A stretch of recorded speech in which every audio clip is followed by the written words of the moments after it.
Presyo ng petrolyo sa Bulacan, pumalo daw po sa 160 per liter. Ibabalita yan ni Nori Fidel. Nori? Pumalo na sa mahigit 160 pesos kada litro ang presyo ng diesel at kumabila na sa 100 pesos kada litro ang presyo ng gasolina sa ilang gasoline station sa Bulacan. Bagamat ilang small player ang nakapagbebenta ng mas mababa sa 150 pesos kada litro ng diesel at mas mababa sa 100 pesos ang presyo ng gasolina, umaaray pa rin ang ating mga kababayang motorista. Kaugnay nito, nagpalabas na ng abiso ang ilang bus company ukol sa pagbabago at pagbabawas ng kanilang biyahe o ruta. Bagamat tumangking humarap sa kamera, nagbigay ng pahayag ang pamunuan ng Baliwag Transit at Golden Bee Transport ukol sa nasabing abiso.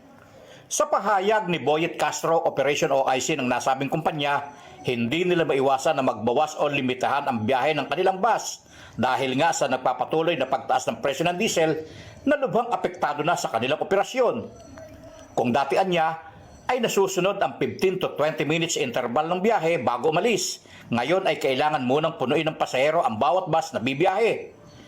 Bagamat bahagyang nakaapekto ang naging pagbabago ng kanilang biyahe o ruta, naunawaan naman ng ilang pasahero. Medyo naka-apekto ng konti kasi punuan na sakay. Pero yung regular na pag-alis, okay pa na. Okay rin. Nadagdagan lang medyo punuan. Hindi dahil dati. Kahit hindi puno, umalis. Pahayag pa ni Castro, labis ang kanilang pasasalamat sa management ng kanilang kumpanya dahil sa kabila ng kinakaharap na krisis ng bansa, walang tatanggalin o babawasing empleyado. Bagkus ay mananatili sila sa kanilang trabaho kahit hindi kumita ang nasabing kumpanya. Pangamba nila, kung magpapatuloy pa ang pagtaas ng presyo ng petrolyo at sakaling umabot na sa 200 pesos kada litro, hindi na nila alam kung ano na ang kahihinatnan o magiging desisyon ng nasabing bus company. Nori Fidel, para sa 100% balita. Salamat, Nori!